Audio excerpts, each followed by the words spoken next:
अस्सलाम वालेकुम वरहमतुल्लाहि वबरकातुहू। सऊदी उर्दू न्यूज़ चैनल में सत्तार लघारी आपको खुश आमदीद कहता है। सऊदी अरब की एक अहम तरीन अपडेट के साथ आपकी खिदमत में हाजिर। उम्रा और ज़ियारत ता हुक्म सानी मुअत्तल रहेंगे।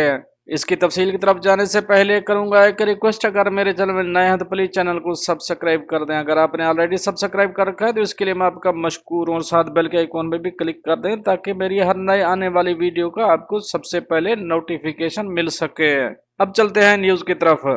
उम्रा और ज़ियारत ता हुक्म सानी मुअत्तल रहेंगे। वजारत हज व उम्रा ने कहा है कि मौजूदा हालात के पेश नज़र उम्रा और ज़ियारत अभी मुअत्तल रहेंगे, इस पर नज़र सानी होती रहेगी। सऊदी प्रेस एजेंसी के मुताबिक वजारत ने कहा है कि कोरोना वायरस के बायस मामूलात ज़िंदगी जो मुअत्तल हुए थे, इन्हें आहिस्ता आहिस्ता बहाल किया जा रहा है। ताहम उम्रा और ज़ियारत की बहाली का अभी फैसला नहीं हुआ।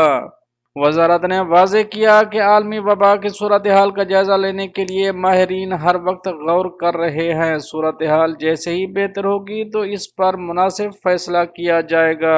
वाज़ेह रहे कि सऊदी वज़ारत दाखिला ने दीगर शहरों की तरह मक्का मुकरमा भी कर्फ्यू में नरमी का ऐलान किया है, जिस पर अमल दरामद 31 मई 2020 से होगा। वज़ारत दाखिला के फैसले के मुताबिक 21 जून को मक्का की मसाजिद नमाजियों के लिए खोल दी जाएंगी, जहां एहतियाती तदाबीर पर अमल के साथ जुम्मा और जमात अदा होगी। ताहम हर्रम मक्की शरीफ में मौजूदा ज़वाबित के तहत जुम्मा और जमात अदा करने का सिलसिला बरकरार रखा जाएगा।